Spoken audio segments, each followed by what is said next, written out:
Essa história é uma das mais conhecidas, né?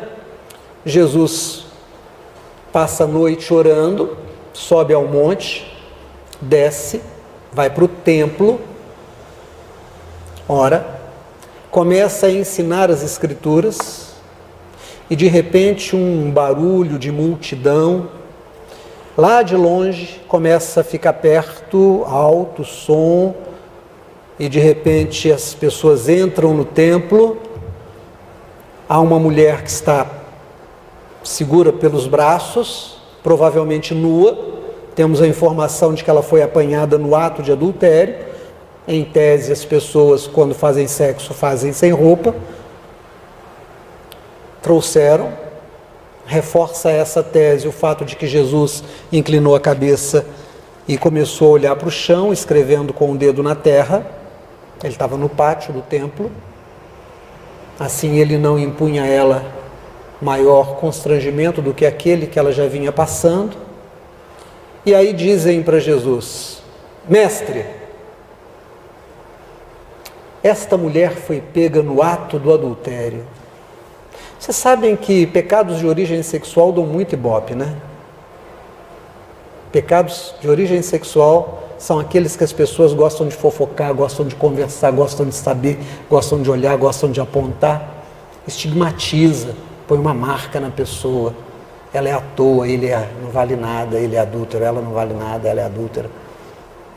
Então estava todo mundo ali, efervescente era essa situação, e estava todo mundo ali envolvido com ela. Mestre, essa mulher foi pega no ato, e a mulher ali exposta. As tais, diz Moisés na lei, que devem ser apedrejadas.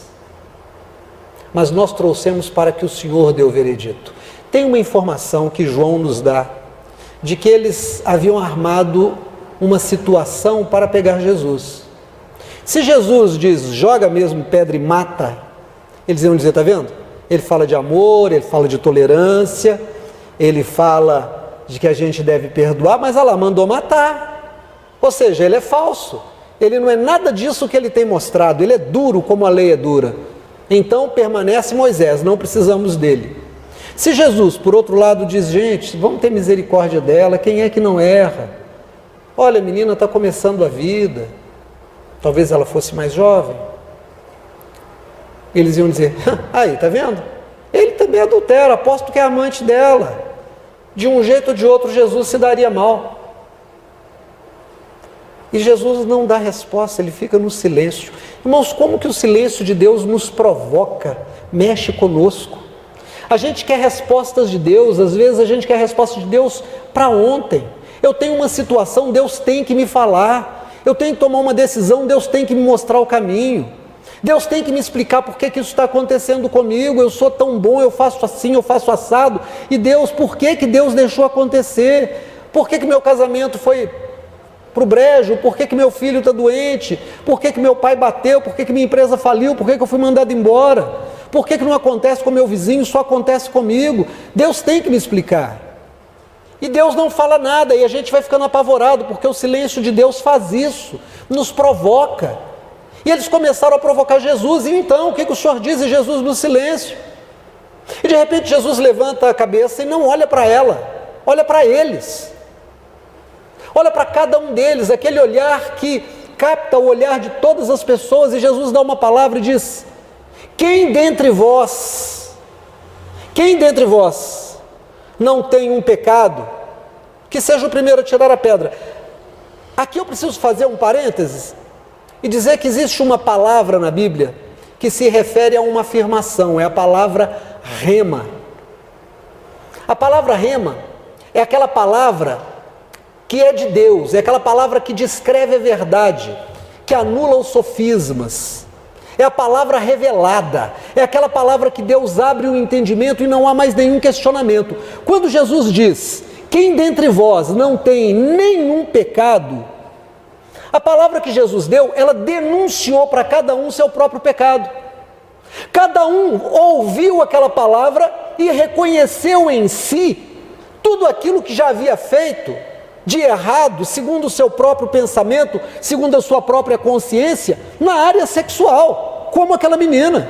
Não é qualquer outro pecado, pecados de origem sexuais. Os pecados sexuais. Quando Jesus diz, quem não tem pecado atira a primeira pedra, a consciência fez assim, pom, pom, pom, e começou a passar um filme de cada um.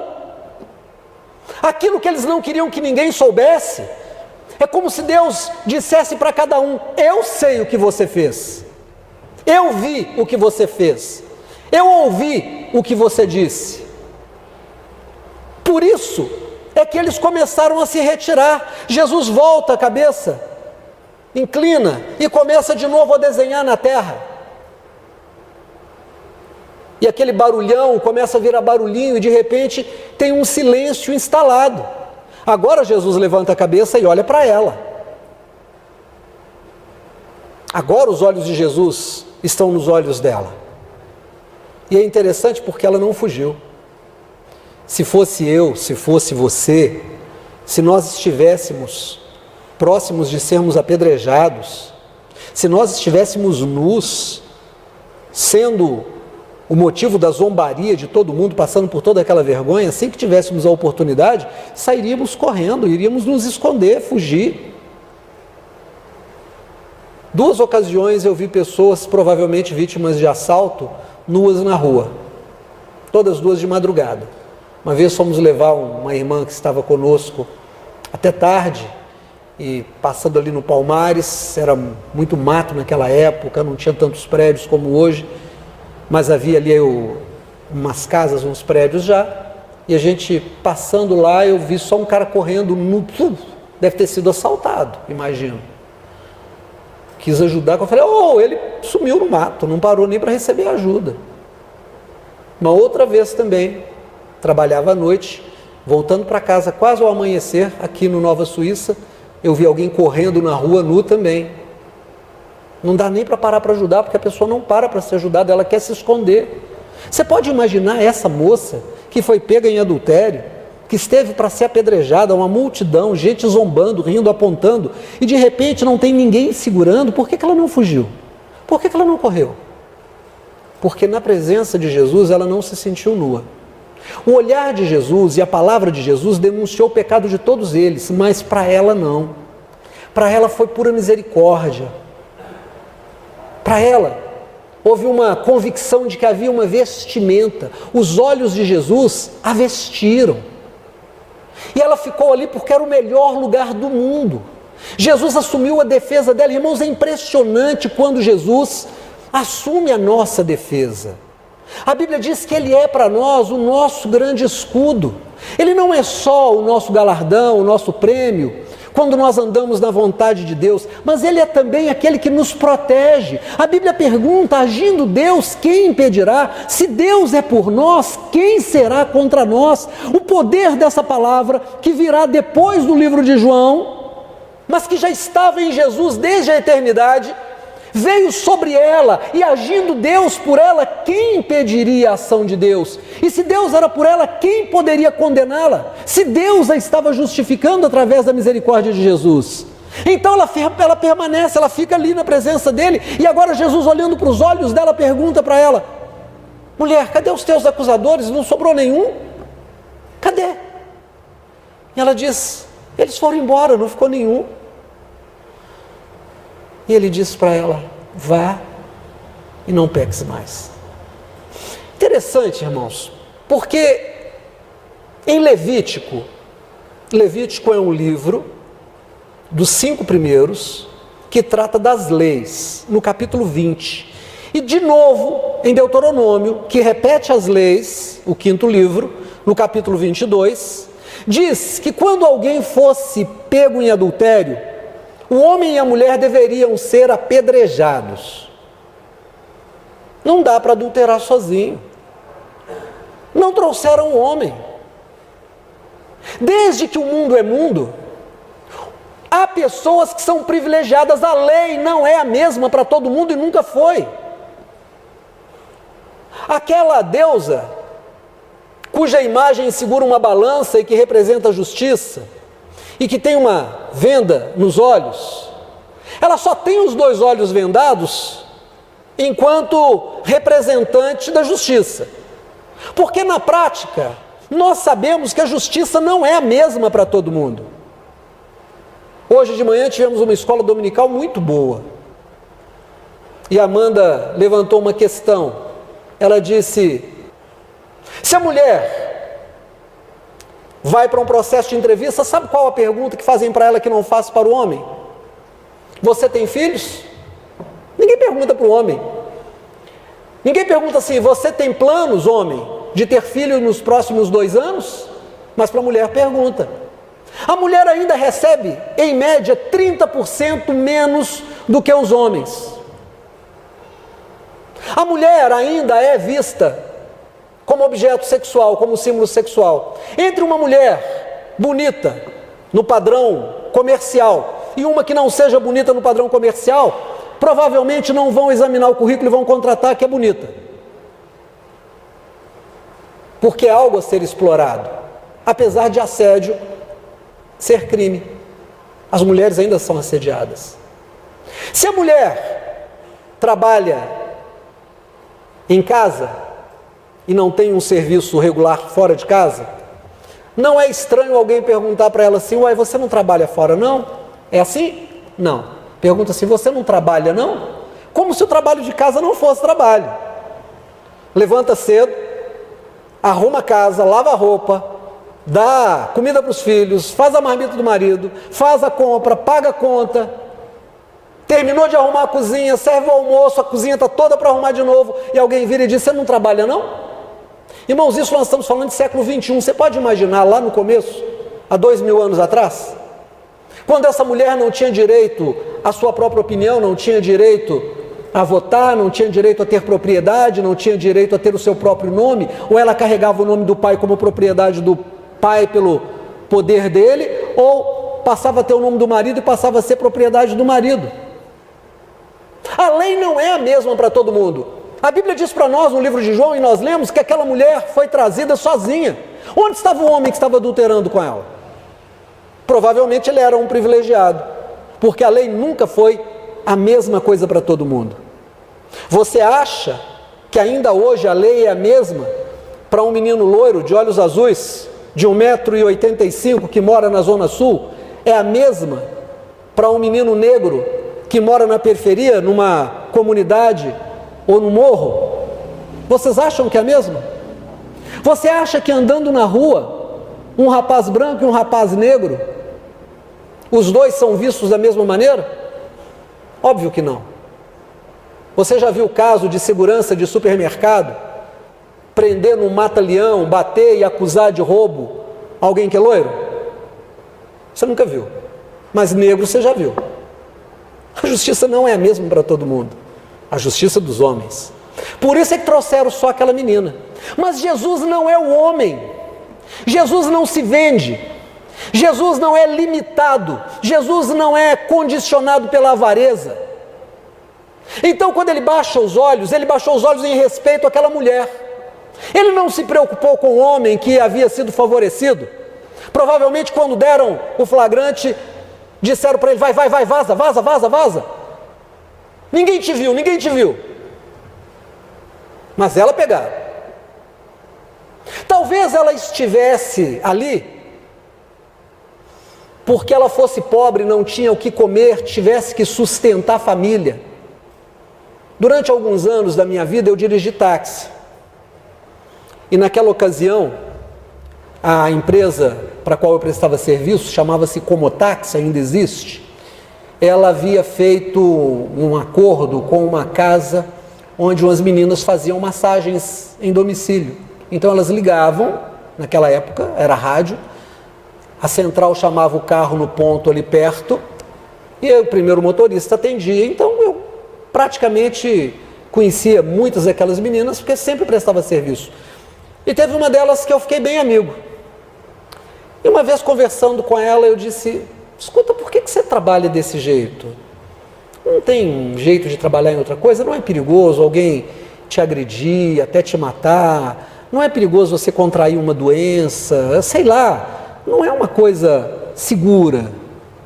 E ela disse: O que eu vou fazer? Eu vou trabalhar numa lanchonete e ganhar um salário mínimo? Eu sustento uma mãe doente e eu tenho uma filha. O pai da minha filha é drogado, não ajuda com nada. Quando ele me ajuda muito é porque ele não aparece. Eu não conheci meu pai. Como é que eu pago o aluguel? Como é que eu compro o remédio da minha mãe? Como é que eu cuido da minha filha? Como é que eu faço a minha despesa? Ganhando um salário mínimo numa lanchonete ou como vendedora numa loja? Eu não estou lá porque eu quero, eu estou lá porque eu preciso. Irmãos, essa é a realidade de muitas pessoas. Talvez essa menina estivesse com um homem importante, até com um sacerdote, com um escriba, com um fariseu. Talvez ela estivesse com um grande comerciante da cidade, ou com o filho de alguém. Quando Jesus olhou para ela, Jesus conhecia a história dela, a biografia dela. E é interessante porque sempre existem legalistas de plantão. Você já reparou como é que tem gente que se incomoda com a sua vida? Como é que tem gente que se preocupa com a vida dos outros? Como é que tem gente que aposta na dureza de Deus?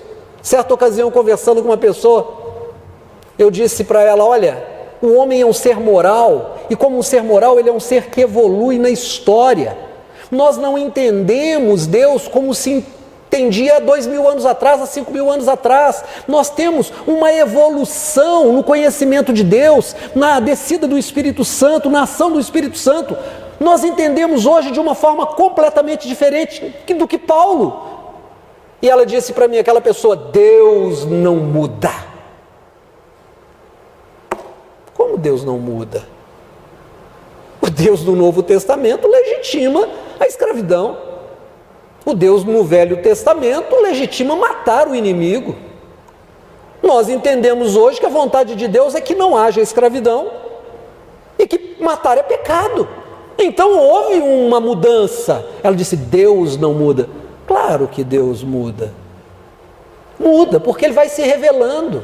Na medida em que nós vamos tendo condições de entender mais de Deus, Deus vai se revelando. Jesus é a revelação. Sabe o que está escrito em Êxodo capítulo 31? Está escrito que Moisés subiu o monte e que Deus pegou 2 tábuas de pedra e com o seu próprio dedo Deus escreveu os mandamentos nas tábuas de pedra.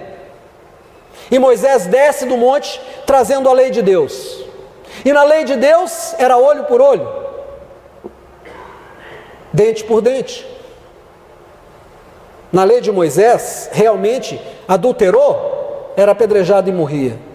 Mas naquele dia, algo incrível aconteceu. Quando trouxeram aquela menina, Jesus começou a escrever na terra. Agora o dedo de Deus em Cristo não estava escrevendo na pedra que é dura, estava escrevendo na terra. Estava escrevendo na terra da qual o homem é feito. Sabe o que significa Adão, o primeiro homem? Terra.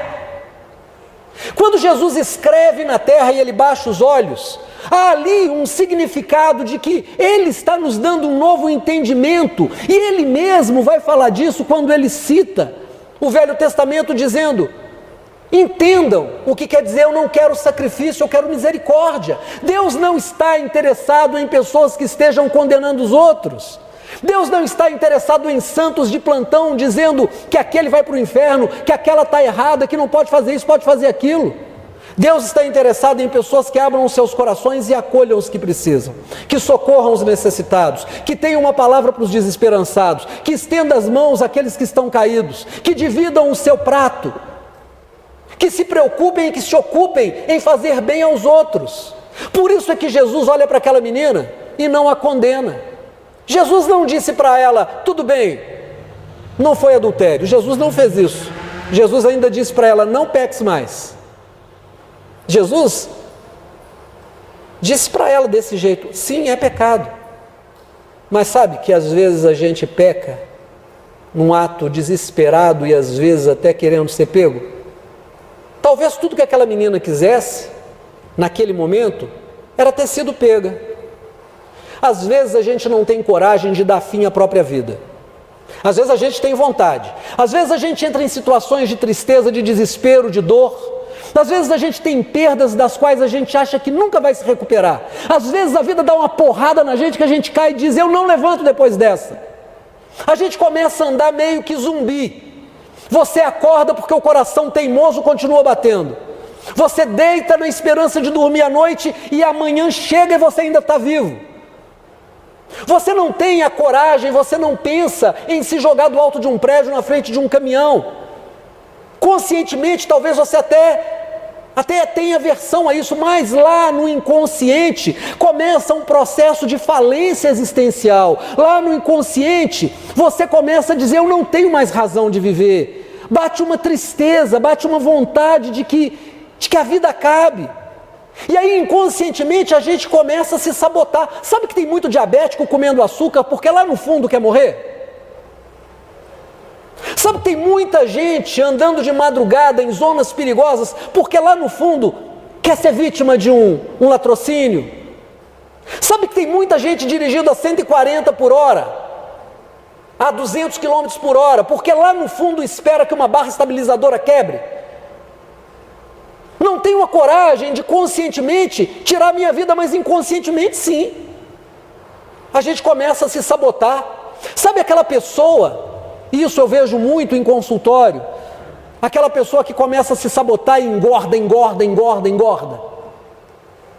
porque ela não quer que as pessoas gostem dela. Sabe aquela pessoa que se torna desagradável, azeda, que joga a verdade na cara dos outros, que xinga, que é completamente desagradável? Às vezes tudo que ela quer é ser abandonada pelos outros. É um jeito dela se castigar. Talvez o que essa menina quisesse, quando ela se envolveu com aquele moço, era ser pega e ser apedrejada. Talvez sim. Talvez diferente do que eu pensei primeiro, de que ela precisasse sustentar a família, talvez ela quisesse simplesmente morrer. Eu não sei qual foi a razão dela, mas Jesus sabia. Quando Jesus olhou nos olhos dela, Jesus sabia, e Jesus disse: eu não te condeno. Talvez tudo o que ela quisesse era ser pega, ser sentenciada à morte e morrer, porque ela carregava uma culpa. Eu vou te falar uma coisa: a espécie humana não consegue carregar culpa. Nós não damos conta da culpa. Não tem jeito, irmãos. O homem não foi feito, o ser humano não foi feito para carregar culpa. Nós precisamos tirar a nossa culpa. Por isso é que Jesus veio e levou sobre si todos os nossos pecados. Sabe o que é pecado? O pecado é culpa. Jesus leva as nossas culpas sobre ele, e assim nós ganhamos uma vida nova, a ponto de o próprio Deus chamar de novo nascimento. Quando a culpa sai da gente, é como se a gente nascesse de novo. Nós não saímos agora do útero da mamãe, nós saímos do útero de Deus, ou de deusa. Eu gosto de pensar que Deus talvez seja deusa. Gosto de pensar num Deus que dá de mamar. Gosto de pensar em Deus como útero que gera. Gosto de pensar num Deus que acolhe como uma mãe acolhe. Não gosto de ficar preso na imagem de um Deus Pai, apesar da linguagem bíblica ser assim, porque era uma sociedade patriarcal e machista. Mas Deus não tem sexo. Quando você entrega a sua vida a Jesus, quando você entrega a sua vida a Jesus e recebe o perdão dos seus pecados, você nasce de novo. Sai um peso das suas costas, sai um caminhão de areia das suas costas. Conheci um moço, esse moço é uma bênção. Esse moço é uma bênção, baixinho, forte, sempre de bom humor, sempre com uma palavra abençoada, mas nem sempre ele foi assim. Não gostava de crente nem a porrete. Certa ocasião eu tinha uma vaga na empresa para a qual eu prestava serviço e ele precisava de emprego. Eu conhecia a família e disse: olha, fala com ele para trazer para mim o currículo. Eu vou estar domingo na igreja às 8h30, a escola dominical é às 9 horas, e às 8h30 ele pode chegar lá que eu vou recebê-lo. Aí eu converso com ele, faço a entrevista lá mesmo, e eu tomo uma decisão na segunda-feira. E ele foi. Daí a pouco chegou, não sei se foi pastora Anísia, você lembra disso, Anísia? E acho que foi a Anísia ou a Hilda, chegou para mim e disse: pastor, fulano está lá fora, mandou entregar isso aqui para o senhor, lá em cima no Nova Suíça. E eu disse: fala com ele para entrar. Aí ele mandou um recado para mim: eu não entro em igreja de crente.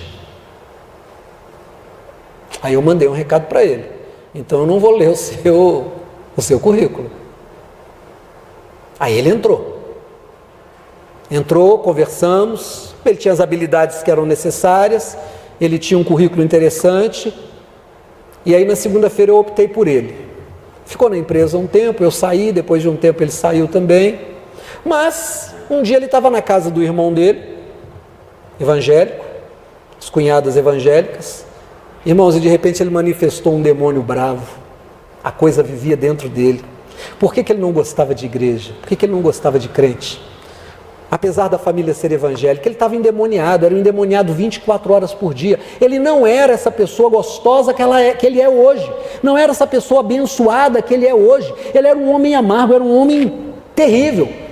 Ele era endemoniado durante meses, durante anos, endemoniado. Mas naquele dia manifestou, e aquela família que estava ali, o irmão dele expulsou, e ele batia de um lado para o outro, batia a cabeça, aquela coisa xingando. Vocês já viram endemoniado, né? Aquela pessoa brava,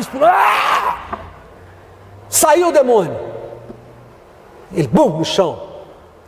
Dão água para ele, ele volta, e ele diz: eu sinto que saiu um caminhão de pedra das minhas costas. Eu estou leve, eu não sabia que eu estava carregando tanto peso. A culpa é uma matéria-prima que o diabo usa. Quando você carrega a culpa, o diabo 24 horas por dia, ele fica batendo no seu ombro dizendo: você é culpado, Deus não te ama, você é amaldiçoado, nada vai dar certo na sua vida. Talvez aquela menina carregasse uma culpa, eu acho que isso é bem provável. Talvez ela carregasse uma culpa que a fizesse desejar a morte. Talvez ela se sentisse tão mal por ter feito alguma coisa, e o diabo batia na cara dela o tempo inteiro dizendo: você é culpada, você não presta, você não merece, você não merece. Por isso é que Jesus olha para ela e diz: eu não te condeno, eu te dou perdão, nasce de novo, não peques mais. Daqui para frente você não vai mais precisar pecar para se autodestruir. Daqui para frente você não vai mais precisar pecar para se castigar. Daqui para frente, no lugar da culpa, no lugar do pecado, você tem a misericórdia, você tem o perdão, você tem o amor de Deus. Irmãos, Jesus é o amor de Deus encarnado. Jesus é a encarnação do amor de Deus. Quando você chegar na glória, chegar no céu, você não vai ver um Deus abstrato, você vai ver Jesus. Você não vai ouvir aquele nome lá do Velho Testamento, Elohim, Jeová. Você vai ouvir Jesus. O nome que a Bíblia diz que cura, Atos 9:34, é Jesus. A Bíblia diz para nós que ao nome de Jesus todo joelho se dobrará e toda língua confessará que Ele é Senhor. Quando Jesus entra na sua vida e perdoa o seu pecado, Ele põe um fim a uma maldição que está sobre você. Ele põe um fim àquele que o diabo podia fazer contra você. E Ele diz para você: começa daqui. Aquela menina agora, ela não sai correndo, ela sai caminhando. Ela tem a dignidade dela restaurada, porque o próprio Jesus restaurou a dignidade dela. Olha, cuidado com 3 amaldiçoadores. Cuidado com 3 amaldiçoadores. Eu vou te falar quem é que amaldiçoa. O primeiro grande amaldiçoador que você tem que tomar cuidado com ele é o diabo. O diabo, ele tem uma natureza espiritual, significa que ele não dorme, significa que o tempo para ele não passa, significa que ele pode rodear a terra numa velocidade de um pensamento. E ele tem um exército do mal muito bem estruturado, a ponto de Jesus dizer que Satanás não expulsa Satanás porque seu reino seria dividido. Ele tem um reino. Então cuidado com os caminhos que você escolhe para a sua vida. Assim como aquele moço era um endemoniado 24 horas por dia, até que a graça de Deus o libertou e ele sentiu que saiu um caminhão de pedra das costas dele. Conforme o caminho que o homem ou a mulher resolvem andar, esses seres ganham poder de amaldiçoar a vida dessa pessoa. Talvez aquela menina estivesse debaixo de uma maldição do diabo. E naquele dia Jesus quebrou essa maldição. O segundo grande amaldiçoador que você tem que tomar cuidado é o mundo. Não acredite que o mundo te ama.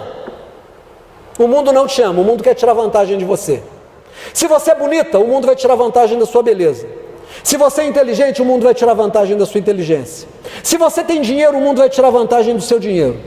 As pessoas não vão te amar pelo que você é. Raramente alguém vai te amar pelo que você é. Raramente alguém vai te valorizar pelo que você é. Raramente alguém vai parar para enxugar tua lágrima porque se importa com o teu sofrimento. Raramente alguém vai parar para te ouvir quando você precisar de uma pessoa que te ouça e que te dê uma palavra. As pessoas não têm tempo. E sabe o que as pessoas dizem? Dane-se. Cada um por si, Deus por todos. Eu ajudar fulano? Não. Nós estamos no mundo que elegeu uma coisa chamada competitividade.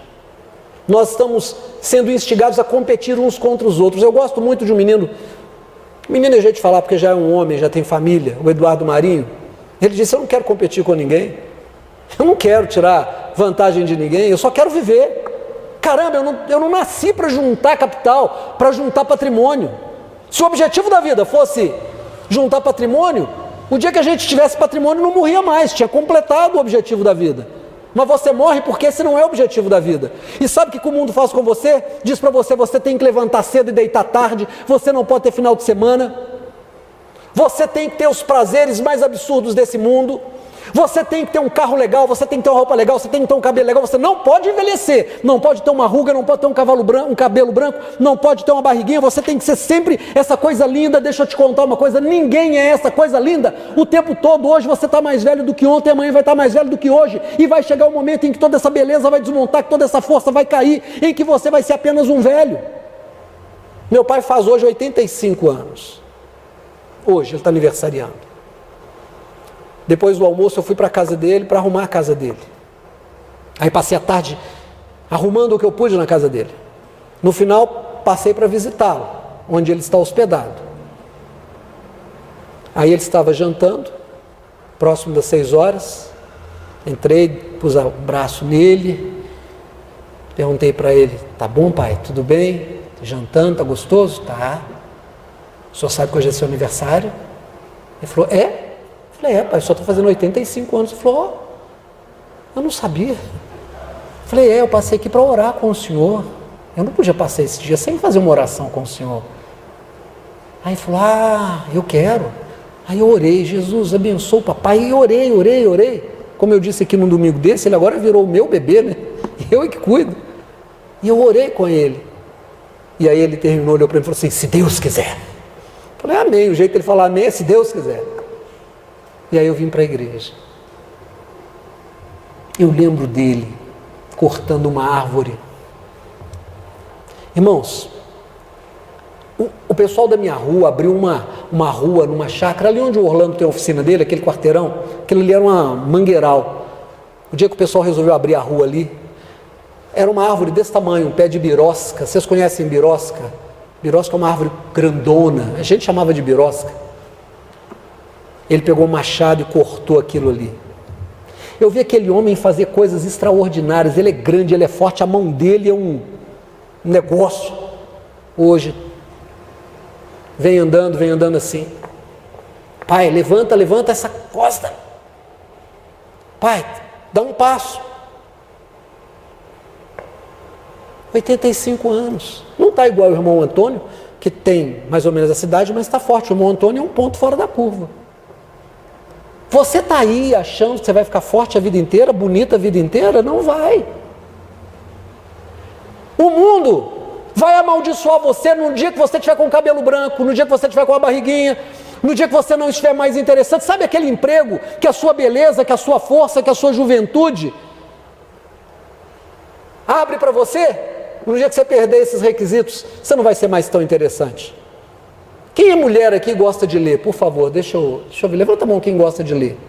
Tem um livro muito legal para ser lido devagar. Um livro bom para mulheres lerem. Eu estou lendo, embora não seja mulher, mas uma amiga minha folheou esse livro, gostou, ela vai aniversariar. Eu falei: é um livro para dar de presente, mas eu não posso dar um livro que eu não conheço, né? Então eu comprei o livro e estou lendo. Chama-se Como Ela Dá Conta. Como é que ela dá conta? É a vida de uma mulher próximo dos 50 anos que está fora do mercado e quer voltar para o mercado. Ela é mãe de família. Irmãos, as portas se fecham. O mundo te amaldiçoa, é a segunda grande amaldiçoadora. Sabe qual é o terceiro grande amaldiçoador e talvez o mais terrível dos três? Você mesmo. Você se amaldiçoa. Você não lê o tanto que precisa, não dorme o tanto que precisa, come mais do que precisa, come errado. Você não caminha, não faz exercício. Você tem preguiça de estudar. Você tem preguiça de buscar Deus, não levanta de madrugada para orar, não lê a Bíblia, não conhece, arruma 1000 desculpas para não estar na igreja. Entre o mandamento de Deus e a sua vontade, você escolhe a sua vontade, e você não sabe por que você não prospera, e você não sabe por que a sua saúde não está sempre boa, você não sabe por que as bênçãos do Senhor que são prometidas não se cumprem na sua vida, porque você se amaldiçoa. Então você tem que tomar cuidado com os três grandes amaldiçoadores, o diabo, o mundo e você mesmo. Como é que você quebra o poder desses três amaldiçoadores? Quando você se torna a morada de Jesus, quando você se entrega para Ele, quando você recebe dele o que essa menina recebeu. Vá e não peques mais, começa daqui, esquece o resto, não tenta consertar nada, porque você não dá conta. Se você desse conta de consertar, você não teria feito errado, já teria feito certo. Então larga, zera a conta, começa daqui, game over, acabou aqui, começa tudo de novo, mas começa com Jesus. Começa obedecendo, começa lendo a Bíblia, começa orando, começa acreditando nas promessas, começa se alegrando no Senhor, começa buscando a Deus, cantando louvores ao Senhor, se submetendo, estando na igreja, sendo abençoado. E aí você vai ter três grandes abençoadores. O primeiro grande abençoador que você vai ter é o próprio Jesus. Eu te abençoo. Vá e não sofra mais. Quando Ele te abençoa, Ele não diz não peques mais, Ele diz vai e não sofra mais. Você vai ser feliz no campo ou na cidade? As suas vacas vão dar leite, o seu campo vai dar trigo, as suas latas vão estar sempre cheias, a sua panela vai estar sempre quentinha. Você vai ter dinheiro para emprestar para muita gente e não vai pedir nenhum vizinho, nenhum parente dinheiro emprestado. Os teus inimigos virão contra ti por uma porta e vão fugir por 7.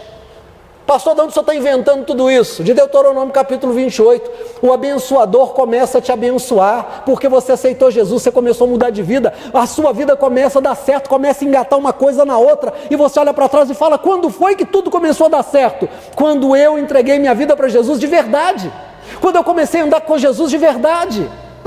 Segundo grande abençoador, o mundo dos irmãos. Ah, irmão, você nem sabe, e Deus começa a levantar gente para orar por você. Você nem sabe, você está passando às vezes por uma luta, e Deus levanta um exército de pessoas que se lembram de você e começam a orar. Há um mês atrás, eu dei esse testemunho aqui para a igreja, 3 horas da manhã, eu ouvi a voz do meu pai, esse que eu fui visitar hoje, falando, Ademir, levanta e ora pelo fulano, porque ele está passando por isso. Eu acordei e falei, pai, aqui em casa? Aí eu me dei conta que papai não está lá em casa. Era a voz dele. E por que era a voz do meu pai? Para que eu soubesse que é a voz do meu Pai Celestial. Ora pelo fulano porque ele está passando. E me falou qual a luta. Eu dobrei o joelho e orei por ele, eu tenho orado. E hoje eu estava dirigindo o carro e eu lembrei forte dele. Eu falei, Senhor, eu não sei nada dele, mas o Senhor sabe. Ele nem sabe quantos irmãos estão orando por ele. Você nem sabe que Deus de madrugada, que Deus de noite, que Deus de manhã, que tem pessoas que estão dirigindo o carro e Deus vai dizer assim, ore, abençoe, abençoe, ela precisa, ela está passando por uma luta, ela não pode ser alvo do diabo, você tem que cercá-la com a tua oração. Deus vai levantar um exército de abençoadores para você. Jesus te abençoa e os irmãos te abençoam. E sabe qual é o terceiro grande abençoador? O seu futuro. O seu futuro é de bênção, porque o Senhor Deus diz, eu dei o norte por ti, eu mandei o sul entregar, eu disse ao leste, ao oeste não retenha, ele é meu, ela é minha, quando passares pelas águas elas não vão te afogar, e quando passares pelo fogo ele não vai te queimar.